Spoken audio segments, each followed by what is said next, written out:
Hello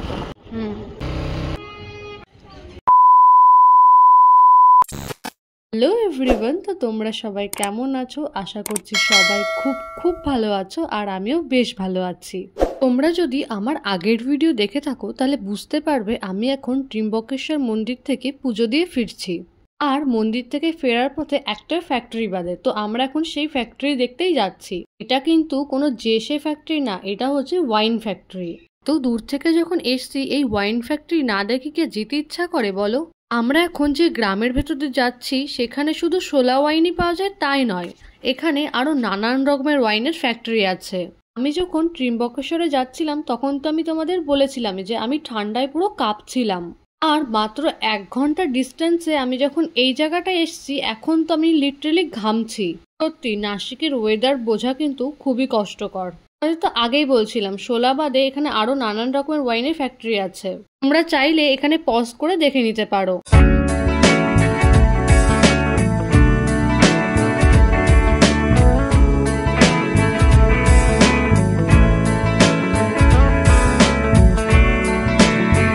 আমরা তো Google map দেখে আসছিলাম, হঠাৎ করে আমাদের চোখে সাইনবোর্ড পড়লো যেটা লেখা রয়েছে শোলা ওয়াইন ফ্যাক্টরিটা একদম স্ট্রেট যেতে হবে।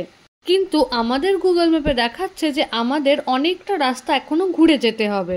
আমরা তো এখানে দাঁড়িয়ে পুরো কনফিউজে পড়ে গেছি যে আমরা কোন দিকে যাব এখন। এরপর একজনের কাছে শুনতে তিনি বললেন যে আমি ওয়াইন ফ্যাক্টরিতে কাজ করি, তো আমার সঙ্গে তোমরা চলো। এরপর গুগল ম্যাপ বন্ধ করে আমরা ওনার সঙ্গেই চলে আসলাম এই ওয়াইন ফ্যাক্টরিতে। সত্যি উনি না থাকলে আমরা যে কোথা দিয়ে ঘুরে বেড়াতাম কেই বা জানে। আমরা চলে এসেছি শোলা ওয়াইন ফ্যাক্টরিতে, আর এইটাই হচ্ছে তার মেন গেট।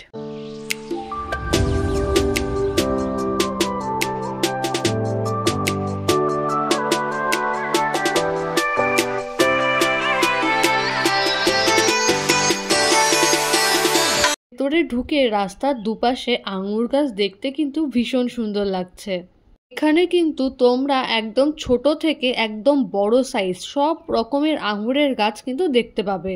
যদিও বা আমি গাছে কিন্তু এখনো একটা আঙুরও দেখতে পাইনি। দেখে তো মনে হচ্ছে এইখানে 1 ফোঁটাও বৃষ্টি হয়নি, পুরো রাস্তা শুকনো। আর এইদিকে আমরা দুইজনে ভিজে পুড়ে এসেছি।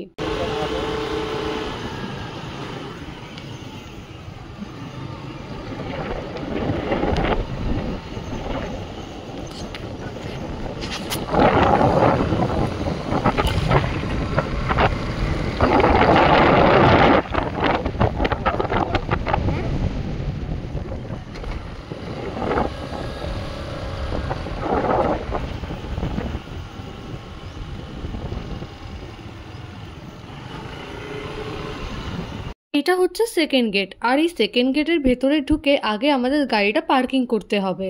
শেডের নিচে যে গাড়িটা পার্কিং করব সেই জায়গাটুকুও নেই, তাই আমাদের বাইরে গাড়িটা পার্কিং করতে হবে। আজ যেহেতু উইকেন্ড ছিল যার জন্য ভিড়টা একটু বেশি। এই ওয়াইন ফ্যাক্টরিটা কটা অবধি খোলা থাকে বা কোন দিন খোলা থাকে সেটা একবার বলে দিই। সপ্তাহের প্রতিটা দিনই খোলা থাকে দুপুর 12টা থেকে রাত 12টা পর্যন্ত।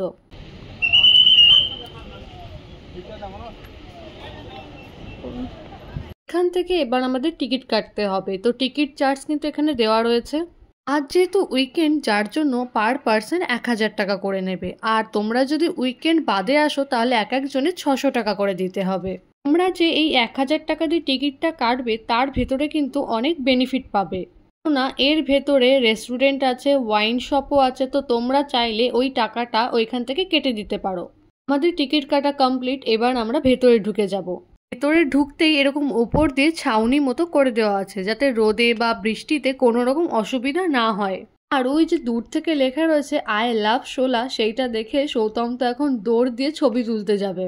সত্যি কথা বলতে এই জায়গাটা তো কোনো সময় ফাঁকাই পাওয়া যাচ্ছিল না, যার জন্য সৌতম দৌড়ে দৌড়ে আগে আগে যাচ্ছে। ওকে কতগুলো ছবি তুলে দেওয়ার পরে এবার আমিও একটু ভিডিও করে নিলাম। এখানে প্রচুর জায়গা আছে যেখানে দাঁড়িয়ে দাঁড়িয়ে তোমরা ছবি তুলতে পারবে। আমিও কিন্তু প্রচুর ছবি তুলেছি আর অনেকগুলো ভিডিও করেছি। পুরো ভিউটা কিন্তু ঠিক এই রকম আসছে। আমাদের তো আগেই বলেছিলাম যে এর ভেতরে রেস্টুরেন্টেরও ব্যবস্থা আছে, তো এই হচ্ছে একটা রেস্টুরেন্ট।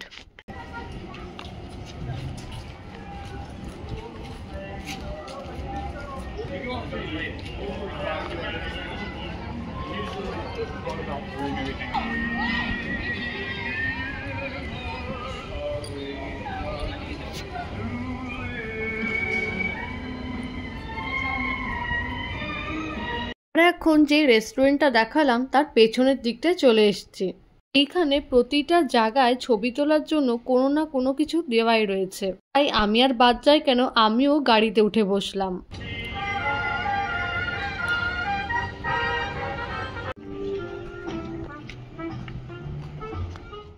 ছবি টবি তোলা হয়ে গেছে, এইবার আমরা একটু সামনের দিকে এগিয়ে যাব।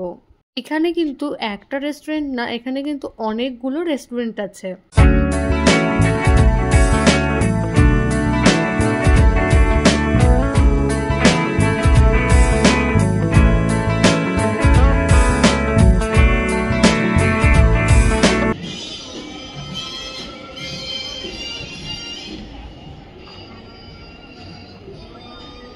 এর মধ্যে দাঁড়াও ফটো ফ্রেম।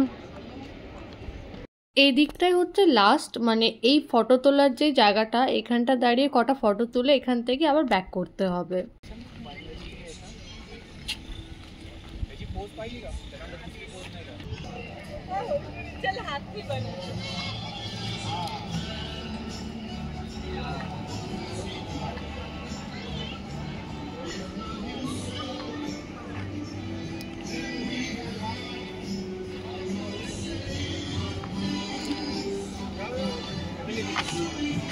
এখান দিয়ে এবার আমরা ওয়াইন শপের ভেতরে ঢুকে যাব। পাশের ওই কাগজ ফুলগুলো দেখতে কিন্তু বেশ সুন্দর লাগছে। ওর নিচে আবার চেয়ার টেবিলও পাতা রয়েছে, তো তোমরা চাইলে ওখান থেকে বসে করা ছবি তুলে নিতে পারো। আমি ভেবেছিলাম হয়তো ভেতরে ঢুকে আমরা ওয়াইন মেকিংও দেখতে পারবো, কিন্তু ভেতরে গিয়ে জানতে পারলাম যে তার জন্য আবার 300 টাকা দিয়ে টিকিট কাটতে হবে। এই নাকি এর দাম 200 টাকা করেছিল, এখন আবার 100 টাকা বাড়িয়ে দিয়েছে। তার জন্য আমরা আর ওয়াইন মেকিং দেখতে যাইনি। এখানে আবার ওয়াইন টেস্টিংও করা যায়, তো তোমরা চাইলে এখান থেকে টিকিট কেটে আবার ওয়াইন টেস্টিং এর জন্য যেতে পারো।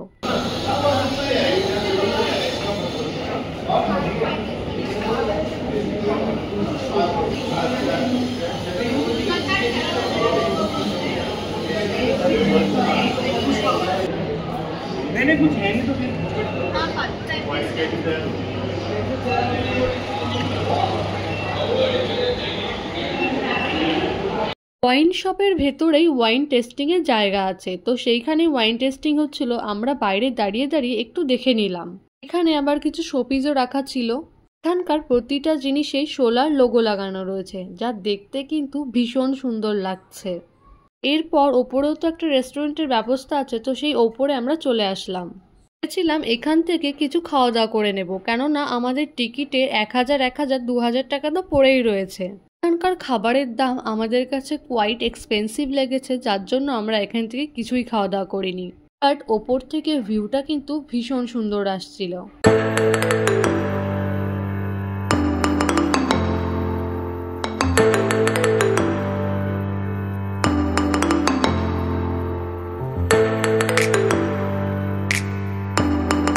আমরা আবার সেই সোলার যে শপটা আছে সেই শপের ভেতরে চলে এসেছি, কেননা আমাদের কাছে তো 2000 টাকা রয়েছে, তো সেই টাকাটা আমরা কোথায় খরচ করব সেটাই বুঝতে পারছি না। এখানকার wine glass, T shirt, showpiece, প্রতিটা জিনিসেরই এত দাম।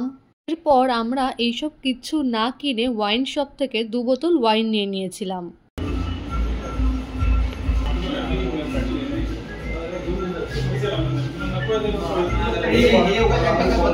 আজকের মতো ভিডিওটা তাহলে এখানেই শেষ করছি। দেখা হবে পরের কোনো ব্লগে।